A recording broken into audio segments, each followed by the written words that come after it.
Terus bagaimana hubungan dengan anak saya yang sekolah?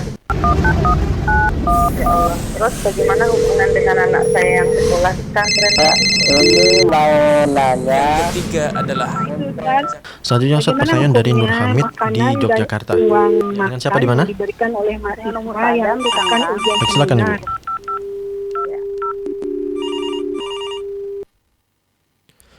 Bismillah, Assalamualaikum warahmatullahi wabarakatuh. Alhamdulillah, assalatu wassalamu ala rasulillah wa ala alihi wa sahbihi wa man walah wa la hawla wa la quwwata illa billah, amma ba'du. Ahlan wa sahlan wa marhaban bikum, pemirsa dan juga penyimak Fatwa TV dimanapun Anda berada. Alhamdulillah, senang sekali rasanya dapat kembali menyapa Anda semua dalam program acara favorit kita, tentunya live interaktif dengan tema menjaga iman bersama guru kita Al-Ustadz Dr. Iqbal Gunawan hafizahullahu ta'ala, yang mana beliau merupakan salah satu anggota Dewan Fatwa Perhimpunan Al-Irsyad. Sholawat dan juga salam tak lupa kita curah limpahkan kepada junjungan kita Nabi Muhammad SAW, dan juga kepada keluarganya, sahabat-sahabatnya, dan orang-orang yang mengikuti beliau dengan baik hingga hari kiamat. Pemirsa dan juga pendengar Fatwa TV dimanapun Anda berada, insya Allah selama kurang lebih 1 jam ke depan kita akan belajar bersama, kita akan menimba ilmu bersama, dan juga mendengarkan bersama jawaban dari pertanyaan-pertanyaan yang masuk ke meja redaksi kita, ataupun pertanyaan yang dilontarkan secara langsung kepada Ustadz melalui layanan interaktif kami. Pemirsa dan juga penyimak Fatwa TV dimanapun Anda berada, Alhamdulillah pada pagi hari ini Ustadz telah terhubung bersama kami di studio. Kita sapa terlebih dahulu. Assalamualaikum Ustadz. Waalaikumsalam warahmatullahi wabarakatuh. Bagaimana kabarnya hari ini Ustadz? Alhamdulillah. Mana kabar antum? Alhamdulillah baik Ustadz. Gimana cuaca di Maros pada hari ini Ustadz? Kemarin hujan Masya Allah. Padahal kemarau ya, tapi sempat hujan dan sejuk lagi. Oh, masih ada hujan di sana Ustadz ya? Baik. Jakarta hujan? Enggak ya? Panas ya? Oh, Jember Ustadz. Jember Ustadz. Masya Allah. Jember cerah Alhamdulillah Ustadz. Alhamdulillah. Baik pemirsa dan juga pendengar Fatwa TV dimanapun Anda berada, Alhamdulillah Ustadz dalam keadaan sehat. Dan tak lupa kita doakan juga semoga guru-guru kita yang lainnya selalu dalam keadaan sehat, selalu dalam lindungan Allah Subhanahu wa Ta'ala, agar kedepannya dapat senantiasa memberikan faedah ilmu yang bermanfaat bagi kita semua. Pemirsa dan juga penyimak Fatwa TV dimanapun Anda berada, kami juga mengajak Anda semua untuk bergabung bersama kami, berinteraksi langsung, bertanya kepada Ustadz melalui layanan interaktif kami di 0821 706087. Sekali lagi di 0821 706087. Dan juga kami informasikan bahwasanya kami hanya menerima pertanyaan melalui telepon WhatsApp dan kami tidak menerima pertanyaan melalui chat WhatsApp. Dan sebelum kita masuk ke sesi tanya jawab pada pagi hari ini, kita dengarkan terlebih dahulu nasihat singkat dari Ustadz. Kepada Ustadz kami persilahkan. Assalamualaikum warahmatullahi wabarakatuh. Bismillah walhamdulillah. Wassalatu wassalamu ala rasulillah wa ala alihi wa sahbihi wa man walah. Wa la hawla wa la quwata illa billah. Allahumma alimna ma yanfa'una wanfa'na bima 'allamtana wazidna ilma. Allahumma aslih lana sya'nana kullah wa la takilna ila anfusina tarfata ain. Allahumma inna nas'alukal huda wassadat. Pemirsa Fatwa TV, kaum muslimin dan muslimat dimanapun Anda berada, alhamdulillah pagi hari menjelang siang ini Allah Azza wa Jalla masih memberikan kita kesempatan untuk bermajelis ilmu secara live interaktif. Dan alhamdulillah tema kita setiap Rabu pagi adalah menjaga iman, karena tentunya tujuan kita agar iman kita selalu terjaga dan dijaga oleh Allah Azza wa Jalla, sebagaimana doa yang sering diulang oleh Nabi alaihi salatu wassalam, ya muqallibal qulub tsabbit qalbi ala dinik, wahai yang membolak-balikkan hati, tetapkanlah hatiku di atas agamamu. Dan salah satu yang bisa menjadikan sebab iman kita terjaga, yaitu membatasi diri dari berlebihan dalam bergaul dengan kebanyakan manusia. Nah, kita ketahui bahwasanya kebanyakan manusia tentu tidak beriman. Kebanyakan mereka mengajak kepada burukan, kemaksiatan, dan cinta kepada dunia. Imam Ibnu Qudamah rahimahullah dalam salah satu perkataan beliau pernah mengatakan, wahdhar mujalasatan nas. Padalah dari terlalu banyak bergaul dengan manusia. Apalagi ya pergaulan saat ini bukan hanya secara langsung tapi secara online ya, secara daring. Ini ya apalagi jika kita tidak selektif dalam memilih pergaulan tersebut. Fa innaka la takadu tara minhum illa ma yazidu fi hirsika 'ala dunya. Apa alasannya? Kata beliau, kenapa kita tidak baik untuk terlalu banyak duduk, bergaul, berinteraksi dengan kebanyakan manusia? Karena ya tidak kita dapati kebanyakan mereka kecuali hanya menambah kecintaan kita terhadap dunia. Kita ngobrol, berbicara dengan mereka hanya membuat kita semakin tamak terhadap dunia. Ini sejak dahulu memang kondisi manusia seperti ini. Fi ghaflatika anil akhirah. Ya, bukan hanya menambah tamak kita terhadap dunia, tapi menjadikan kita semakin lalai, semakin lupa tentang urusan akhirat kita. Wa tuhawwinu 'alaikal ma'siyah. Bahkan lebih parah, menjadikan kita menggampangkan dan meremehkan perbuatan maksiat. Menjadikan kita menganggap ya kemaksiatan apalagi yang kita saksikan di media-media justru dipamerkan ya, diajak orang untuk melakukan maksiat sehingga menjadikan kita bermudah-mudahan dalam bermaksiat. Wa tud'ifu ragbataka fit ta'at. Ya, dan menjadikan kita semakin malas untuk beribadah, semakin jauh dari ketaatan kepada Allah Azza wa Jalla. Sebaliknya, fa in wajadta majlisan yudhkarullahu fi, kalau engkau mendapatkan majelis ilmu, majelis zikir, majelis yang diingatkan tentang perintah-perintah Allah dan diingatkan untuk menjauhi larangan-larangan Allah tentang ayat Al-Qur'an, hadis-hadis Nabi sallallahu alaihi wasallam, fala tufariqhu. Jangan Anda tinggalkan. Justru majelis itulah yang harus kalian ramaikan, duduk di situ. Innahu ghanimatul mu'min. Karena itulah yang harta yang sebaiknya yang seharusnya dimiliki oleh setiap orang yang beriman. Barakallahu fikum, semoga Allah nanti memberi taufik kepada kita untuk ya menghadiri dan mendengarkan majelis ilmu baik secara langsung atau secara daring seperti itu. Barakallahu.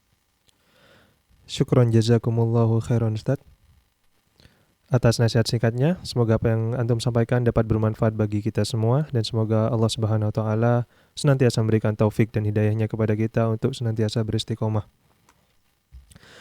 Baik, alhamdulillah telah terhubung bersama kami penelpon pertama pada live interaktif kali ini, Ummu Yodi di Riau. Assalamualaikum Fatwa TV. Waalaikumsalam warahmatullahi wabarakatuh. Baik Ibu, pertanyaannya. Iya. Assalamualaikum Ustadz. Waalaikumsalam warahmatullahi wabarakatuh. Izin melanjutkan pertanyaan dari member WhatsApp di Rosa Ustadz. Seperti ini Ustadz. Teman Ana, dia haid biasanya teratur 7-8 hari bersih. Ternyata hari yang ke-11 keluar sedikit. Hari yang ke-12 juga keluar sedikit. Jadi di hari yang ke-11 itu dia tidak sholat seharian Ustadz dari subuh, zuhur, asar, maghrib, isya. Bagaimana cara mengqadha sholatnya Ustadz? Karena dia sudah meninggalkan sholat sebegitu banyak. Begitu Ustadz pertanyaannya. Syukron, jazakallah khairon. Assalamualaikum. Waalaikumsalam warahmatullahi wabarakatuh. Ya, ketahuilah para pemirsa sekalian, terutama ummahat ya dan akhwat, bahwasanya bab haid ini ya salah satu bab yang cukup rumit dalam masalah fikih. Dan ya wanita sebagian mereka memang ada yang punya kebiasaan dan ada yang berubah-ubah kebiasaannya. Dan kebiasaan itu juga bisa berubah. Maka Nabi SAW ya pernah memberikan penjelasan tentang darah haid itu ya aswad yu'rif, yaitu hitam dan tahu, dan insya Allah ya para wanita tahu. Jadi kalau memang darah itu ada, ya, bukan istihadah, bukan darah penyakit, tapi memang darah haid, maka seorang wanita tidak sholat dan tidak puasa di waktu haidnya dan juga tidak boleh berhubungan badan dengan suaminya sampai ia suci dan selesai mandi. Maka ya kebiasaan tadi mungkin saja sudah berubah ya karena satu dan lain hal. Kalau dia yakin bahwasanya ketika dia meninggalkan sholat itu benar masih dalam kondisi haid, maka tentu dia tidak perlu untuk mengqadha sholatnya. Tapi kalau dia yakin bahwa dia telah melakukan kesalahan, ya sebenarnya sudah suci, ya, tapi dia meremehkan dan menggampangkan, ya. Tapi selama masih ada sufro dan kudro, yaitu warna ya cairan warna kuning meskipun sedikit, maka tentunya ya itu masih dianggap haid dan belum suci. Cara mengkodoknya dilakukan ya dimulai dari subuh, tentunya dimulai dari yang ditinggalkan dulu ya, hari sebelumnya subuh, kemudian salat lagi duhur, kemudian salat lagi asar, ya maghrib, isya. Ya. Karena Nabi SAW bersabda, "Man nama an salatin aw nasiyaha falyusalliha idza dzakaraha la kafarata lahu illa dzalik." Barang siapa yang lupa salat, ya, lupa baik itu karena ketiduran atau tidak sadar atau hal yang lainnya, ya, atau ditinggalkan seperti ini atau ketiduran, maka falyusalliha idza dzakaraha. Kapan dia qadha? Yaitu ketika dia tahu, ketika dia ingat. La kafarata lahu illa dzalik. Tidak ada kafarannya selain dia melakukan hal tersebut. Artinya langsung menggantinya. Barakallahu. Syukran jazakumullahu khairan Ustadz atas jawabannya. Semoga dapat menjadi solusi dan juga menjawab pertanyaan dari Ummu Yodi di Riau. Baik, kali ini kita beralih kepada pertanyaan dari website. Pertanyaan kali ini dari Rian Fajar di Jawa Timur. Assalamualaikum warahmatullahi wabarakatuh Ustadz. Semoga Allah senantiasa memberkahi Kru Fatwa TV dan Antum. Dahulu saya meyakini bahwa Nabi Isa dan Yesus berbeda berdasarkan pertanyaan orang Nasrani itu sendiri, dan kita dilarang menyebut nama Nabi Isa menyerupai agama lain karena tidak diketahui kebenarannya. Namun saya menemukan Ustadz yang menjelaskan bahwa tokoh yang disebut Yesus adalah Nabi Isa. Apakah yang dimaksud di sini adalah sosok yang dideskripsikan? Namun untuk nama Yesus itu sendiri, wallahu a'lam, karena tidak ada dalil yang menjelaskan tentang nama tersebut. Mohon penjelasannya Ustadz, jazakumullahu khairan. Waalaikumsalam warahmatullahi wabarakatuh. Ya, An-Nasara adalah atba' Isa, pengikut Nabi Isa. Al-Yahud adalah pengikut Nabi Musa. Dan mereka, ya, seandainya mereka benar-benar mengikuti ajaran Nabi Musa, tentu mereka akan mentauhidkan Allah Azza wa Jalla. Juga seandainya mereka benar-benar mengikuti ajaran Nabi Isa, ya, maka tentunya mereka akan mentauhidkan Allah Azza wa Jalla, karena Nabi Isa tidak pernah mengajak manusia untuk menyembahnya. Memang ya Nabi Isa ya punya keistimewaan karena lahir tanpa bapak, sebagaimana juga Nabi Adam alaihissalam tanpa bapak dan tanpa ibu, dan Hawa ya tanpa ibu. Ya. Jadi Allah Subhanahu Wa Taala ingin memperlihatkan kemampuannya untuk menciptakan manusia ya bukan dari laki-laki dan perempuan ya, tapi dari tanah, yaitu Nabi Adam, dan menciptakan perempuan dari laki-laki saja dari tulang rusuk Nabi Adam, dan menciptakan ya seorang anak tanpa bapak. Ini semua adalah tanda kekuasaan Allah Azza wa Jalla. Nabi Isa alaihissalam yang disebutkan dalam ya, kitab-kitab kalau bahasa Arab itu Yasu, ya, biasanya disebutkan Yasu, Yesus ya, dalam buku Injil ya. Maka sebenarnya sama saja, cuma yang perlu kita yakini sebagai muslimin ya, sebagaimana disebutkan dalam Al-Qur'an bahwasanya Isa itu diangkat oleh Allah Azza wa Jalla ya. Jadi tidak disalib, barrafa'ahullahu ilaih, dan akan turun ya di akhir zaman, dan tidak akan menerima jizyah dari orang-orang Soro dan juga dari ahli kitab secara umum, dan juga akan membunuh ya babi-babi dan menghancurkan salib-salibnya. Itu keyakinan yang benar tentang Nabi Isa adalah hamba ya, wa anna Isa abdullahi wa rasul, dan bahwasanya Isa adalah hamba dan rasul Allah Azza wa Jalla. Jadi siapapun yang meyakini hal ini, yaitu Isa atau dinamakan Yesus, dia belum mati tapi diangkat oleh Allah dan akan kembali di akhir zaman, maka inilah keyakinan yang benar ya. Jadi itu hanya istilah penamaan saja, Isa ya, kalau bahasa Indonesia Yesus ya, kalau dalam istilah Arab Yesus itu Yasu ya. Jadi ini sama saja, cuma yang perlu kita benarkan dari keyakinan kita bahwasanya Nabi Isa alaihissalam ya diangkat oleh Allah Azza wa Jalla ya, dan yang dibunuh oleh orang-orang Yahudi ya kemudian disalib itu adalah orang yang mirip dengan Nabi Isa alaihissalam yang Allah Subhanahu wa taala menjadikannya demikian. Kemudian Nabi Isa diangkat dan akan kembali nanti di akhir zaman. Barakallahu fiik. Syukran jazakumullahu khairan Ustadz atas jawabannya. Semoga dapat menjadi solusi dan juga menjawab pertanyaan dari Rian Fajar di Jawa Timur. Baik, kali ini kita beralih kepada penanya berikutnya, Ibu Yanti di Sumatera Barat. Assalamualaikum Fatwa TV. Waalaikumsalam warahmatullahi wabarakatuh. Baik Ibu, pertanyaannya. Ya, Assalamualaikum Ustadz. Waalaikumsalam warahmatullahi wabarakatuh. Silahkan Ibu. Assalamualaikum Ustadz. Izin bertanya, apakah sama pahala membaca Al-Quran dengan memakai mushaf dalam keadaan bersuci, dengan membaca Al-Quran dengan menggunakan HP dalam keadaan tidak bersuci Ustadz? Jazakallahu khair. Assalamualaikum warahmatullahi wabarakatuh. Ahsanallahu ilaik. Ya, tentunya ketika kita beribadah dalam kondisi yang lebih sempurna, ini lebih baik karena akan menghadirkan kekhusyuan yang lebih baik. Tapi ya terkadang ya kita ingin membaca Al-Quran kapan saja, di mana saja ya. Mungkin sebagian orang yang mudah batal batal wudunya. Yang jelas man qara'a harfan min kitabillah falahu asyra hasanat. Ya. Orang siapa yang baca satu huruf dari Al-Quran maka baginya 10 kebaikan. Nah, dan saat ini ya sangat dimudahkan karena kita ketahui ya mushaf yang ada di HP kita atau gadget kita ini tidak sama hukumnya dengan mushaf Al-Quran yang tidak boleh kita sentuh ketika ya wanita haid, dan sebagian ulama juga berpendapat dan seperti yang lebih kuat yaitu ketika ya dalam kondisi wudhu. Maka ya solusinya adalah apapun dimanapun, baik kondisi suci atau tidak, kita bisa membaca Al-Quran dan bahkan bisa dimasukkan ke dalam WC dan ketika kita sudah menutupnya. Intinya pendapat yang insya Allah lebih kuat ya, itu sama saja pahalanya, yaitu 10 pahala setiap Al-Quran. Dan pahala itu akan lebih banyak ya, bukan karena menggunakan mushaf atau HP atau suci atau tidak, tapi lebih kepada tadabbur kita ya, hayatan kita, renungan kita terhadap makna-makna yang kita baca.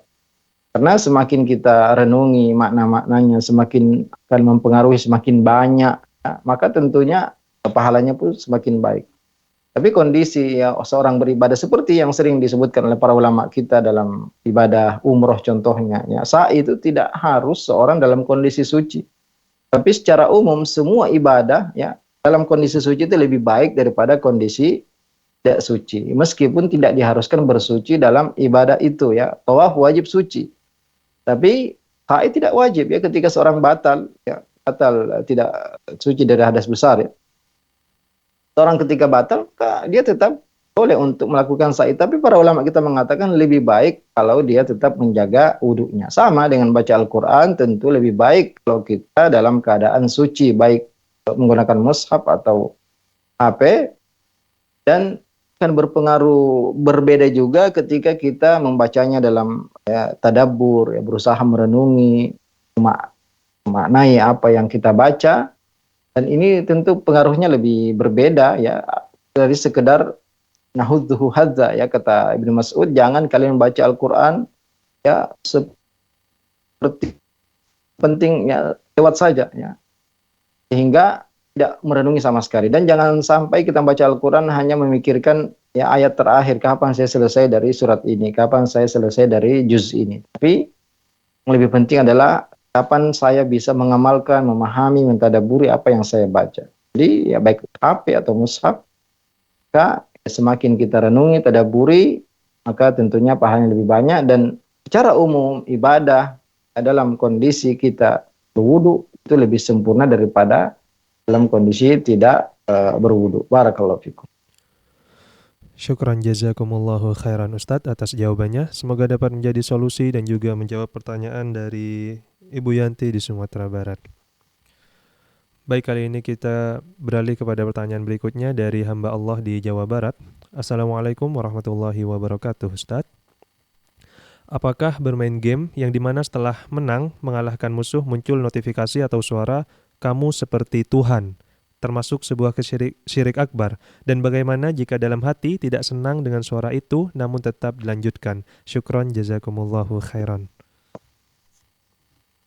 Waalaikumsalam warahmatullahi wabarakatuh. Tentunya ya, seorang muslim dia harus menjaga waktunya ya dengan baik untuk hal-hal yang bermanfaat. Husni islamil mar'i tarkuhu ma la ya'ni, termasuk tanda kebaikan agama seorang meninggalkan perkara yang tidak bermanfaat. Walaupun kita ingin ya melakukan perkara-perkara yang mengubah, yang refreshing, maka kita memilih ya, dan alhamdulillah banyak sekali hiburan-hiburan atau kegiatan-kegiatan yang merefresh, menghibur diri kita, yaitu perkara yang mubah, yang tidak ada syubhat, makruh, apalagi sampai mengandung kesyirikan seperti ini. Ini tentu harus kita jauhi sejauh-jauhnya. Kalaupun seandainya kita tidak sampai terjatuh kepada kufuran, tapi kita mendekati kekufuran tersebut. Maka ya yang seperti ini kita jauhi, kita tinggalkan. Betapa banyak ya kegiatan-kegiatan yang bermanfaat, dan juga bahkan termasuk game yang di situ insya Allah tidak ada pelanggaran syar'inya kalau ya, ingin kita memang tetap ingin melakukannya. Ya, dan tentunya dalam batas yang sangat wajar ya, tidak berlebihan, tidak melalaikan dari kewajiban, dari membaca Al-Quran, dari berzikir kepada Allah Azza wa Jalla. Yang seperti ini tentunya ya kewajiban kita lah meninggalkan. Apalagi sampai ya ada perkataan kamu seperti Tuhan.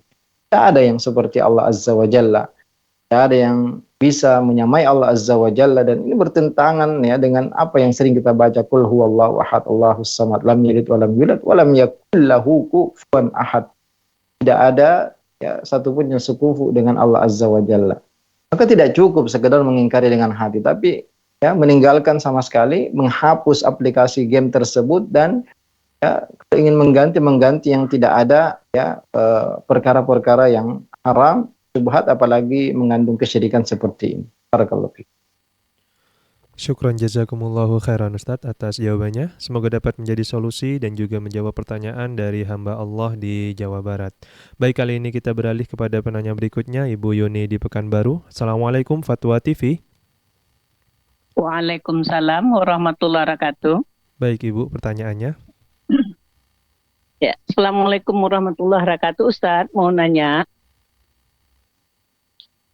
Waalaikumsalam warahmatullahi wabarakatuh. Silakan Ibu. Iya, Ustadz, saya udah 69 tahun dan saya saat ini merasa takut gitu Ustadz. Takut tergelincir keimanan saya Ustadz. Karena walaupun sudah saya lakukan apapun, maksudnya saya sudah berusaha semuanya dan saya sudah melakukan apa yang disarankan, apa yang diajarkan. Tapi ada perasaan tergelincir dari keimanan Ustaz. Walaupun saya selalu membaca doa Allahumma inni a'udzubika min an usyrika bika syai'an dan seterusnya itu Ustaz. Ya. Wa a'lam ya astaghfiruka itu seterusnya itu Ustaz. Ya, tapi masih ada pikiran itu Ustaz. Saya mohon apa yang bisa saya lakukan dan apa yang bisa saya rubah di pikiran saya. Karena kalaupun saya meyakini ya Allah kan tahu saya sudah melakukan ini, takut saya sombong pula nanti gitu. Jadi mohon pencerahan atau apa yang bisa Ustaz lakukan untuk orang-orang seumur saya ini supaya tidak tergelincir dari keimanan dan akidah itu. Kalau yang lain-lain insya Allah sudah dilakukan gitu sesuai kemampuan saya gitu. Tapi masih ada kepikiran itu Ustaz. Saya tidak mau di sisa akhir hidup ini tergelincir gitu. Walaupun saya banyak berharap ya Allah jadikanlah sebaik-baik umurku di akhirnya, sebaik-baik amalku penutup. Itu selalu saya baca. Jadi tolong Ustaz berikan pengarahan atau apapun yang bisa mentegarkan diri dan hati saya ini Ustaz. Itu aja. Jazakallahu khairan. Assalamualaikum warahmatullahi wabarakatuh. Wa jazakillahu khairan. Dan tentunya ya ini memang harus menjadi kekhawatiran kita semua ya, dan inilah kekhawatiran orang-orang saleh terdahulu, yaitu mereka yang paling mereka khawatirkan adalah al-khawatim, penutup amalan ya, di ujung-ujung kehidupan kita. Karena syaitan akan terus berusaha menggoda kita. Tapi yang perlu para pemirsa Tua TV dan juga ibu yang bertanya, kita harus ya menggabungkan antara al-khauf war roja. Jadi dari pertanyaannya sepertinya cukup berlebihan ya, atau berlebihan rasa khaufnya. Tentu harus ada juga ar-roja, yaitu rasa harap kepada Allah Azza wa Jalla. Dan Allah Azza wa Jalla akan selalu menjaga hamba-hambanya yang menjaga imannya. Ya ihfazillah yahfazka. Jagalah Allah, niscaya Allah akan menjagamu, menjaga imanmu. Ya. Jadi selama kita berada di jalan yang benar, ya, kita berusaha melaksanakan kewajiban-kewajiban kita dan menjauh dari tentunya sumber-sumber yang bisa merusak akidah kita, merusak keimanan kita, mendengarkan syubhat, bergaul dengan orang-orang yang jauh dari keimanan dan ketakwaan kepada Allah Azza wa Jalla. Kalau demikian maka ya insya Allah Allah akan menjaga kita ya, selama kita rajin berdoa, Rabbana la tuzigh qulubana ba'da idh hadaitana hab lana min ladunka rahmah innaka antal wahhab ya muqallibal qulub tsabbit qalbi ala dinik. Dan jangan terlalu ya terbebani berlebihan dengan pikiran-pikiran ya, terjatuh kepada maksiat, karena ya jangan sampai kita bersangka buruk kepada Allah Azza wa Jalla. Ini juga berbahaya. Jangan sampai kita ya apalagi di akhir-akhir umur seperti ini ya, selama dan kebanyakan manusia alhamdulillah jika memang dia ya awal sejak muda dia di atas ketaatan, maka insya Allah Allah akan terus menjaganya sampai ajal menjemput. Tentunya terus ya setiap hari kita merenungi ayat-ayat Al-Qur'an ya, doa-doa yang dianjurkan untuk dibaca. Makanya ayat kursi yang dianjurkan dibaca setiap pagi, petang, sebelum tidur, dan setiap selesai sholat. Juga Al-Ikhlas, Al-Falaq, An-Nas, juga Al-Kafirun ya, setiap sholat subuh ya, rakaat subuh, 2 rakaat subuh, yaitu 2 rakaat sholat sunat sebelum sholat subuh. Kemudian mereka maghrib ya, 2 rakaat setelah maghrib. Ini berkali-kali kita ulang-ulang ya, la ilaha illallah wahdahu la syarika lahul mulku wa lahul kulli syai'in qadir, juga 100 kali dalam sehari. Kita renungkan, artinya ini penjagaan untuk iman dan tauhid kita ini sangat banyak sekali ya.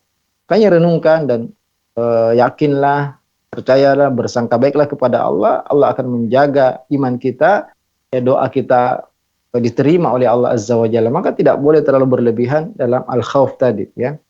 Tapi rojak juga tentu harus dihadirkan ya. Kita harus bersangka baik kepada Allah Azza wa Jalla, bahwa Allah menerima amalan kita, meskipun harus ada kekhawatiran jangan sampai tidak diterima, sehingga kita bisa benar-benar ya berjalan dan beribadah kepada Allah dengan sempurna, tidak berlebihan rasa takut. Inilah yang menyebabkan ya kaum Khawarij ini tersesat, menyimpang, karena mereka berlebihan dalam rasa takutnya sampai mengkafirkan pelaku dosa besar. Juga sebabnya Murji'ah menyimpang karena mereka terlalu berlebihan dalam roja, sehingga mengatakan pelaku dosa besar tidak akan masuk neraka sama sekali. Ahlus Sunnah wal Jamaah pertengahan dalam segala hal ya, pertengahan dalam bab iman, dalam bab takdir, dalam semua ya bab-bab agama. Ahlus Sunnah wal Jamaah pertengahan, tidak berlebihan rasa takutnya dan juga tidak berlebihan rasa harapnya. Kita berharap kepada Allah, kalau kita sudah ikhlas ya, berusaha ikhlas sesuai dengan sunnah Nabi, maka amalan kita diterima. Dan kalau kita berdoa, maka Allah sudah menjanjikan, ud'uni astajib lakum, berdoalah maka aku akan kabulkan. Maka ya jangan sampai kita selalu dihantui oleh pikiran-pikiran yang buruk, yang berlebihan ya, takut. Tentu tidak ada yang tidak takut mati di atas kafiran ya. Makanya diulang-ulang terus Al-Khatib juga, ya ayyuhalladzina amanu taqullaha haqqa tuqatih wa la tamutunna illa wa antum muslimun.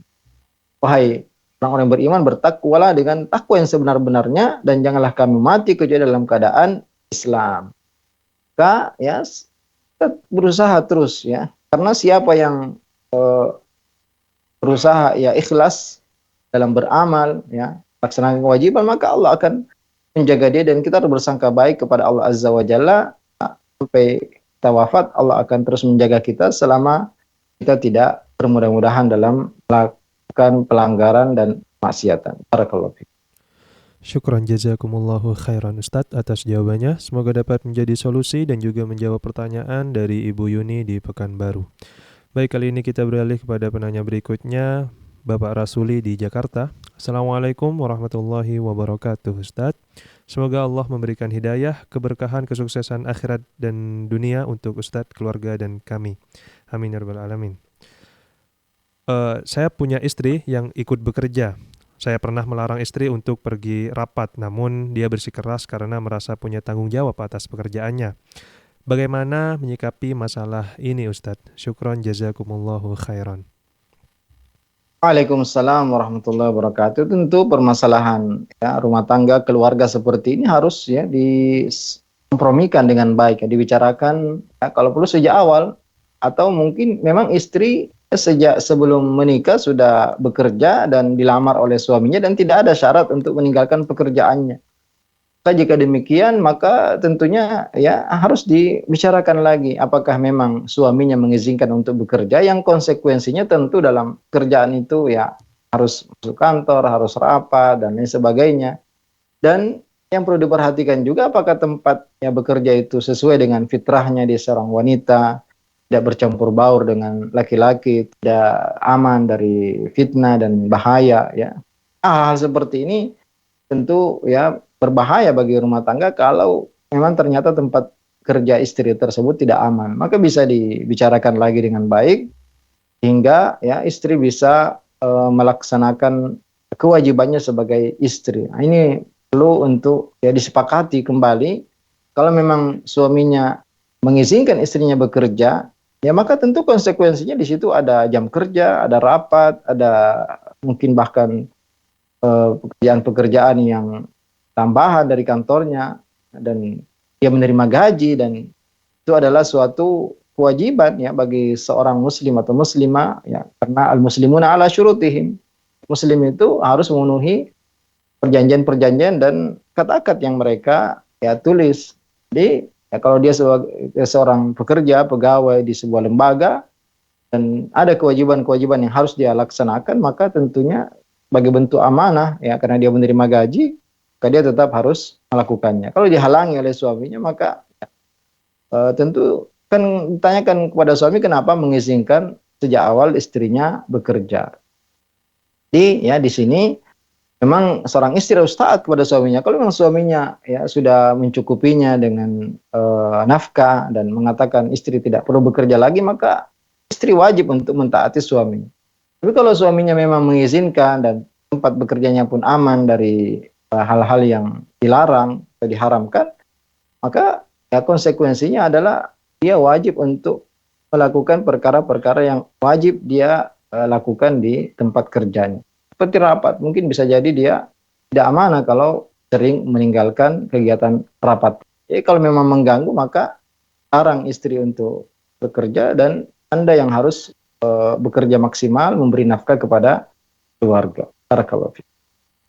Syukran jazakumullahu khairan Ustadz atas jawabannya. Semoga dapat menjadi solusi dan juga menjawab pertanyaan dari Bapak Rasuli di Jakarta. Baik, kali ini kita beralih kepada pertanyaan berikutnya dari Rohayatu di Jawa Barat. Assalamualaikum warahmatullahi wabarakatuh Ustadz. Semoga seluruh anggota Dewan Fatwa semoga senantiasa dalam bimbingan dan hidayah Allah. Allahumma amin.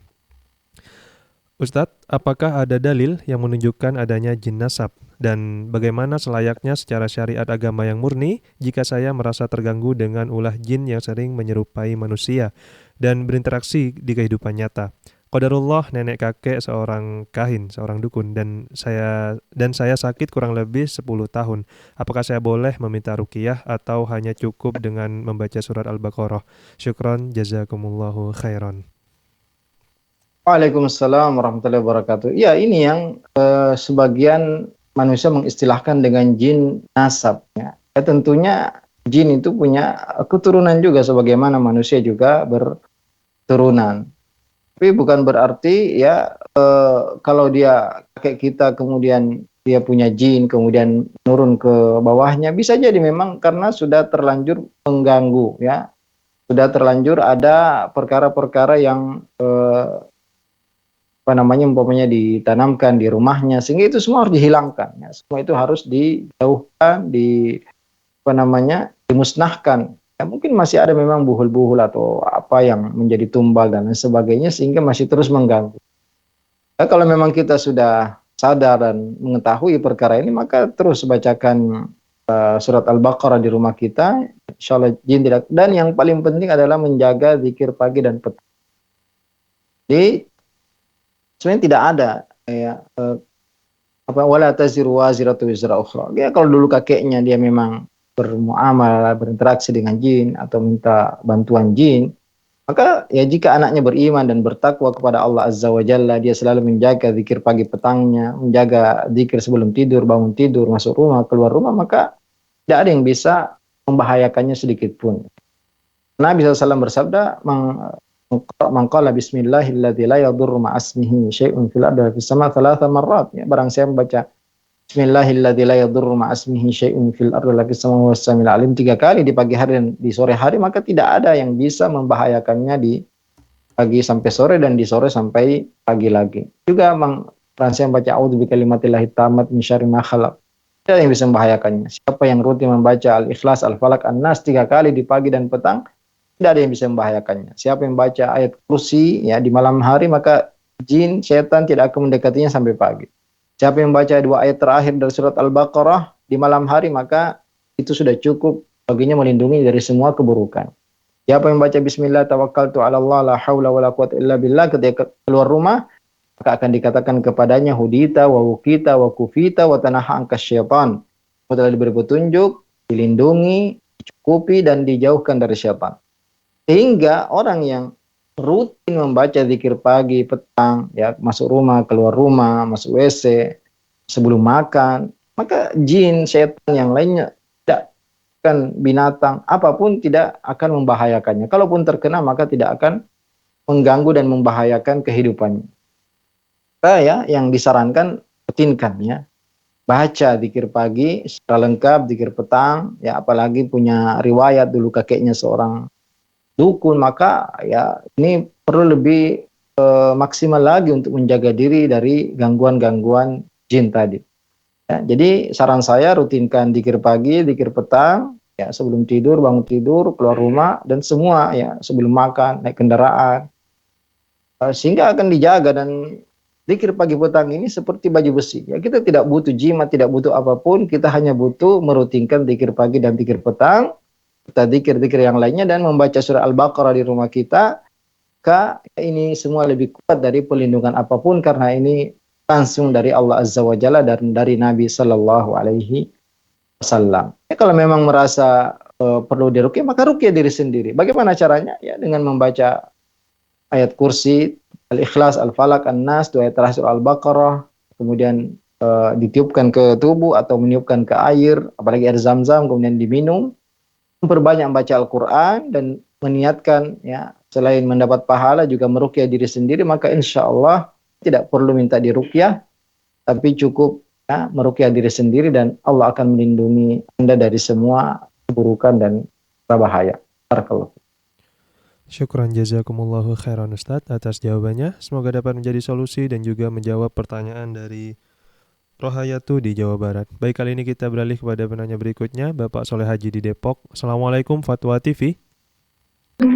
Waalaikumsalam warahmatullahi wabarakatuh.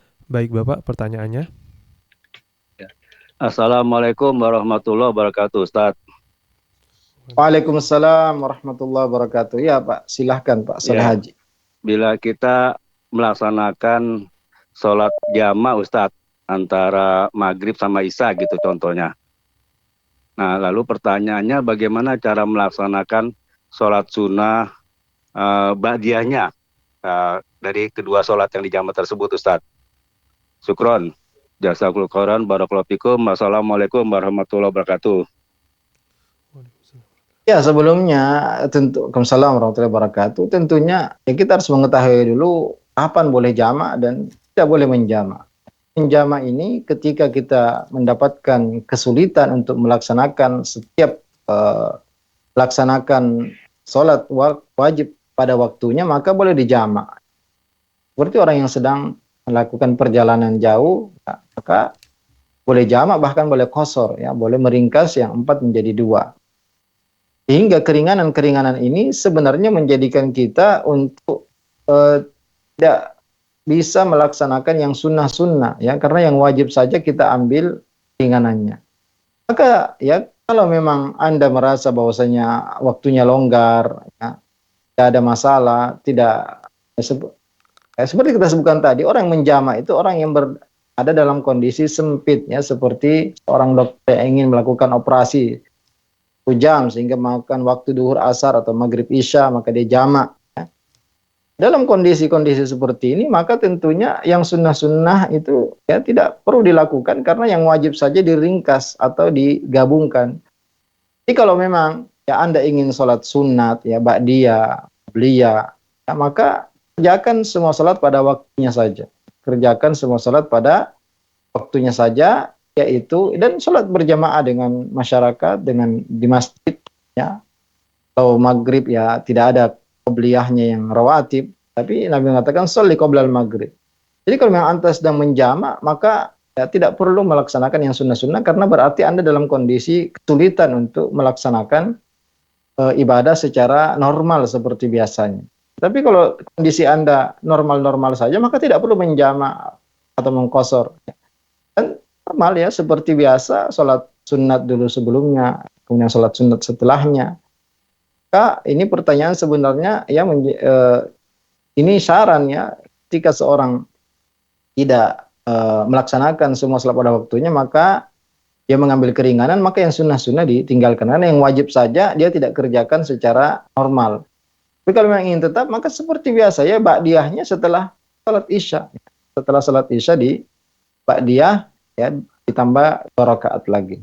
Barakallah. Syukran jazakumullahu khairan Ustadz atas jawabannya. Semoga dapat menjadi solusi dan juga menjawab pertanyaan dari Bapak Soleh Haji di Depok. Baik, kali ini kita beralih kepada penanya berikutnya dari Saudara Alam di Sumatera Barat. Assalamualaikum warahmatullahi wabarakatuh, Ustadz. Izin bertanya, jikalau ada orang yang mengantarkan orang lain ke dukun dan orang tersebut membayar, apakah akan menyebabkan dosa jariyah? Dan jika iya demikian, apakah kita harus menasihati dukun tersebut untuk bertaubat? Atau orang yang kita antar tersebut saja untuk menghapus dosa jariyah kita? Syukran jazakumullahu khairan. Iya, jadi kita tidak boleh at-ta'awun 'alal itsmi wal 'udwan wa ta'awanu 'alal birri wat taqwa wa la ta'awanu 'alal itsmi wal 'udwan. Tolong menolonglah dalam kebaikan dan ketakwaan dan jangan tolong menolong dalam dosa dan permusuhan. Mengantar seseorang ke dukun apalagi sampai dibayar, jelas ini perbuatan dosa yang seorang harus bertaubat darinya. Dan jika dia sudah bertaubat dengan taubat nasuha dan teman yang dia antar tadi adalah dia kenal, maka dia wajib untuk menasihatinya untuk berhenti dari perbuatan tersebut. Siapapun yang kita ketahui melakukan dosa kemaksiatan, maka kita wajib untuk mengingkari semampu kita tentunya. Man ra'a minkum munkaran falyughayyirhu bi yadihi fa illam yastati' fa bi lisanihi fa illam yastati' fa bi lisanihi wa dzalika adhaful iman. Kita punya kekuatan, ya, punya wewenang, punya jabatan sehingga kita bisa mengingkari dengan tangan kita, lakukan. Kalau tidak maka kita nasihati dengan lisan kita. Selama tidak menimbulkan ya mudarat yang lebih besar. Dan kalau dengan lisan juga tidak mampu, maka kita cukup mengingkar dengan hati. Jadi ya kalau memang Anda pernah dahulu ya melakukan hal tersebut, maka nasihati dan berusaha ya bagaimana dia tidak melanjutkan apa yang dia kerjakan. Kalau seorang sudah melaksanakan kewajibannya, dia sudah bertawad kepada Allah Azza wa Jalla, maka itu sudah cukup. Karena hidayah itu bukan di tangan manusia. Bagaimanapun kita ingin memberikan hidayah, kalau Allah tidak berkehendak, maka tidak bisa kita memberi petunjuk kepada seluruh manusia. Nah, maka kita nasihati semampu kita, ya siapapun yang kita ketahui melakukan kemaksiatan, dosa, apalagi syirikan, maka kita berusaha menasihati semampu kita, ya. Dan kalau sudah kita lakukan, maka tentu kewajiban kita sudah selesai dan tidak akan bertanggungjawabkan lagi kalau kita sudah maksimal dalam melaksanakan apa yang harus kita lakukan. Barakallah. Syukran jazakumullahu khairan Ustadz atas jawabannya. Semoga dapat menjadi solusi dan juga menjawab pertanyaan dari Alam di Sumatera Barat. Baik, kali ini kita beralih kepada penanya berikutnya.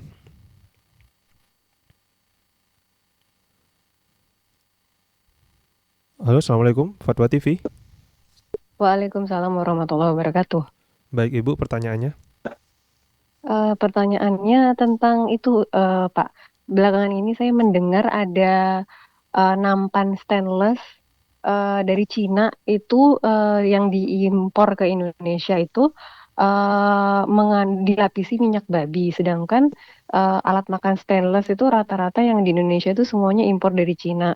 Nah, itu hukumnya bagaimana ya kalau kita tidak bisa di Indonesia belum ada itu kotak makan stainless, tapi kita impor dari Cina. Sedangkan itu ternyata produksi di Cina itu pakai dilapisi minyak babi dan sudah ditulis SNI segala macam, tapi ternyata pakai minyak babi itu bagaimana ya? Apa sebaiknya jangan pakai stainless atau ada bagaimana pencerahan dari Ustadz? Itu saja, jazakallahu khairan. Waalaikumsalam warahmatullahi wabarakatuh. Ya, pertama, kabar-kabar seperti ini tentu kita harus pastikan dulu ya, karena banyak sekali yang tersebar di media sosial ya, informasi-informasi yang disebutkan dari Cina atau dari mana yang sebenarnya tidak ada faktanya sama sekali ya, hanya hoax ya, dusta. Maka pertama itu harus kita pastikan ya, apakah memang berita itu benar atau tidak. Yang kedua, babi itu haram untuk dimakan ya. Dan tentunya ya kalau itu sudah tidak ada sama sekali di situ zat-zat yang bisa masuk ke dalam tubuh kita dari makanan, maka ya tentunya perang itu sudah menjadi halal. Dan Nabi SAW telah mengatakan dak ma yaribuka illa ma la yaribuk ya. Tinggalkan yang meragukan dan ambil yang tidak meragukan. Kalau kita ragu barang tertentu atau wadah tertentu, maka kita ganti. Alhamdulillah masih banyak ya barang-barang lain yang kita lebih yakin ya. Dan ya kalau itu dijual di negara kita, di negeri kaum muslimin, maka insya Allah secara umum ya itu adalah barang halal. Jadi sekarang sepertinya berlebihan sekali ya, sampai kulkas dan lain sebagainya harus di labeli halal, padahal ya cukup sebenarnya apa yang menjadi ya sumber makanan kita yang masuk ke dalam tubuh kita itu yang tidak boleh ada zat-zat yang haramnya ya. Karena asal segala sesuatu, asal makanan, asal muamalah itu halal ya, kecuali ada jelas bahwasanya itu haram. Maka ya, dan yang kedua, kalau itu memang meragukan ya, dan kita tidak tahu kebenaran atau tidak benarnya, maka tinggalkan apa yang meragukan dan ambil yang tidak meragukan. Alhamdulillah banyak sekali ya wadah-wadah lain yang insyaallah lebih jelas, tidak ada masalah. Dan tentu kita juga jangan terlalu mudah ya menerima informasi-informasi yang belum tentu ya kebenarannya, sehingga membuat kita ragu untuk melakukan banyak hal ya. Ini mempersulit kehidupan kita. Yang pertama, cross check dulu kebenarannya, pastikan dari sumber-sumber yang terpercaya. Dan kalau memang itu meragukan, maka Nabi SAW mengatakan dak ma yaribuka ila ma la yaribuk. Tinggalkan yang meragukan dan ambil yang tidak ada keraguan padanya. Barakallahu fiik. Syukran jazakumullahu khairan Ustadz atas jawabannya. Semoga dapat menjadi solusi dan menjawab pertanyaan dari Nadia di Tangsel. Baik, kali ini kita beralih kepada pertanyaan berikutnya dari Alam di Sumatera Barat. Assalamualaikum warahmatullahi wabarakatuh. Izin bertanya Ustadz, jika kita pernah bermaksiat di tempat ramai seperti mendengarkan musik atau bermain game syirik atau semacamnya, apakah itu menyebabkan dosa jariyah dan bagaimana menghapus dosa tersebut? Karena saya pribadi tidak tahu berapa orang yang sudah mendengar atau melihat apa yang saya kerjakan. Syukran jazakumullahu khairan. Ya, ini taubat itu syaratnya yang pertama adalah dengan al-iqla, ya segera meninggalkan. Kemudian yang kedua adalah menyesal atas perbuatan tersebut, dan yang ketiga berazam kuat untuk tidak mengulanginya lagi. Kalau 3 syarat ini sudah terpenuhi ya, maka taubat itu diterima. Jadi cukup meninggalkan, kemudian menyesal, yang ketiga berazam kuat untuk tidak mengulanginya. Bukan tidak mengulangi lagi, tapi berazam. Mengulangi lagi maka taubat lagi dan penuhi 3 syarat ini. Pertama, segera berhenti. Yang kedua, menyesal. Yang ketiga, berazam kuat untuk tidak mengulangi lagi. Kalau mengulangi lagi, maka ulangi lagi. Kata para ulama, sampai 100 kali dalam sehari Anda bermaksiat, maka 100 kali sehari pun Anda bertaubat. Sebagaimana pakaian kita, setiap kotor kita cuci, dan kita buang. Ya. Dan sampai kapan kita bertobat? Ya, sampai setan putus asa. Ya. Maka terus kita meminta ampun kepada Allah atas dosa yang kita lakukan. Ada tambahan ya, jika itu berkaitan dengan hak manusia maka harus dikembalikan. Jadi yang seperti ini tentunya tidak dikatakan bahwasanya semua yang mendengar maka kita pun mendapat dosanya. Ya. Kita sudah taubat maka badilullahu sayyiatim hasanat. Ya. Seperti yang ditanyakan di sini, pernah bermaksiat di tempat ramai. Belum tentu orang akan menyebabkan mencontoh ya.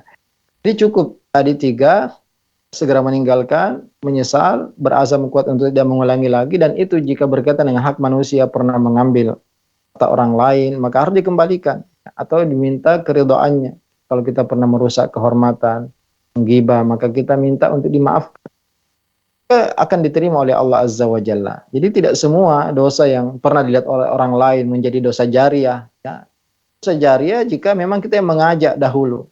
Kalau sudah kita bertobat juga dan kita umumkan bahwasanya saya sudah bertobat, yang mengikuti saya, follower saya, fans saya supaya berhenti semua, sudah cukup. Meskipun mereka kemudian tidak bertobat, karena kita sudah mengumumkan tobat kita, dan juga yang seperti ini tentu tidak harus diumumkan ya.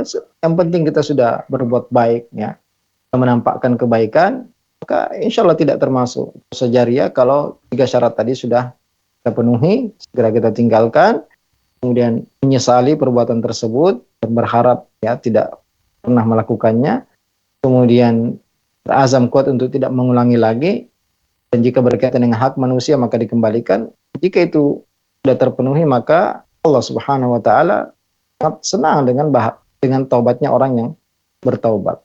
Barakallahu fikum. Syukron jazakumullahu khairan Ustadz atas jawabannya. Semoga dapat menjadi solusi dan juga menjawab pertanyaan dari Alam di Sumatera Barat. Baik, kali ini kita beralih kepada penanya berikutnya, Ibu Partinah di Pontianak. Assalamualaikum Fatwa TV. Waalaikumsalam warahmatullahi wabarakatuh. Baik, Ibu. Assalamualaikum Pak Ustadz. Waalaikumsalam warahmatullahi wabarakatuh. Ya, silakan. Silakan Ibu. Ya, ini mau tanya. Dulu kan waktu belum tahu ya, puasa Daud nggak pernah izin suami sampai lama gitu kan, sampai bertahun-tahun. Lah setelah tahu, terus saya minta maaf gitu. Apakah masih tetap berdosa sama suami gitu, Pak Ustadz? Ya, soalnya dulu kan belum tahu gitu kan. Setelah tahu izin terus kata suami katanya, oh ya saya maafin kayak gitu katanya. Berarti apa masih berdosa gitu loh Pak Ustadz? Ya cukup segitu aja. Ya. Wassalamualaikum ya, warahmatullahi wabarakatuh. Wassalamualaikum warahmatullahi wabarakatuh. Ya betul ya, Nabi SAW bersabda bahwasanya tidak boleh bagi seorang wanita antasum wa zawjuha hadir illa biidnihi. La tasumul mar'atu wa zawjuha hadir illa biidnihi. Tidak boleh seorang istri puasa sunnah, ya bukan puasa wajib, puasa sunnah, dan suaminya ada ya di rumahnya kecuali dengan izinnya. Dan ya karena tadi pertanyaan itu tidak mengetahui bahwasanya ada perintah seperti ini dari Nabi Sallallahu Alaihi Wasallam, maka tentunya ya seorang yang tidak tahu maka tidak berdosa. Orang yang tidak mengetahui maka tidak dicatat dosanya sampai ia mengetahui, dan tentunya bukan berarti kita bermudah-mudahan kalau gitu tidak perlu belajar ya, karena kita akan berdosa kalau kita tidak belajar. Dan dari sini kita ketahui betapa besar ya hak suami. Tujuan pernikahan adalah salah satu menjaga kehormatan suami ya, sehingga tidak terjatuh kepada dosa perzinahan. Maka ini tujuannya supaya ya kebutuhan ya, lahir batinnya terpenuhi. Dan jika tadi sudah sudah dimaafkan oleh suaminya karena tidak tahu, maka insya Allah ya memang tidak berdosa pada asalnya karena tidak tahu. Dan apalagi sudah dimaafkan, maka insya Allah, dan ganti tentunya dengan semakin maksimal dalam berkhidmat, ya melayani kami, dan insya Allah kita doakan ya semoga rumah tangga ibu semakin bahagia. Ya, itulah pentingnya kita semangat belajar agama supaya kita benar-benar tahu apa yang dilakukan suami, apa yang dilakukan istri. Bahkan ternyata beribadah sunnah, ya, terutama puasa ini wajib izin. Kalau sholat sunnah tidak wajib ya. Tapi puasa sunnah wajib izin suami dulu ya, karena tentunya suami punya hak ya terhadap istrinya bahkan dalam kondisi apapun ya. Kan disebutkan meskipun di atas onta, meskipun sedang memasak ya. Termasuk jika puasa sunnah maka ya boleh dibatalkan kalau memang ya, suami tidak mengizinkan. Barakallahu. Syukran jazakumullahu khairan Ustadz atas jawabannya. Semoga dapat menjadi solusi dan juga menjawab pertanyaan dari Ibu Partinah di Pontianak. Taib, alhamdulillah pertanyaan tadi merupakan pertanyaan terakhir dan sekaligus menjadi pertanyaan penutup pada kesempatan kali ini Ustadz. Kami ucapkan syukron jazakumullahu khairan atas waktu dan ilmunya. Semoga di lain kesempatan kita dapat kembali menyapa pemirsa dan juga penyimak Fatwa TV. Amin ya rabbal alamin. Baik pemirsa dan juga penyimak Fatwa TV dimanapun Anda berada, berakhir sudah perjumpaan kita pada live interaktif kali ini. Kami mohon maaf bagi Anda yang belum sempat kami bacakan pertanyaannya, namun Anda dapat terus mengikuti live interaktif ini mulai dari hari Senin sampai dengan hari Jumat. Dan kami juga mengajak Anda semua untuk kembali mengikuti live interaktif Fatwa TV dengan tema fikih ibadah bersama guru kita, Ustadz Dr. Anas Burhanuddin MA, Hafizahullah Ta'ala, setiap hari Rabu pada pukul 4 sore. Dan kami juga mengajak kaum muslimin dimanapun Anda berada untuk bergabung bersama kami berta'awun dalam syiar dakwah Islam melalui rekening aktif yang dapat Anda saksikan di layar kaca Anda. Baik, kita tutup perjumpaan kali ini dengan doa kafaratul majelis. Subhanakallahumma wa bihamdika asyhadu an la ilaha illa anta astaghfiruka wa atubu ilaik. Wassalamualaikum warahmatullahi wabarakatuh.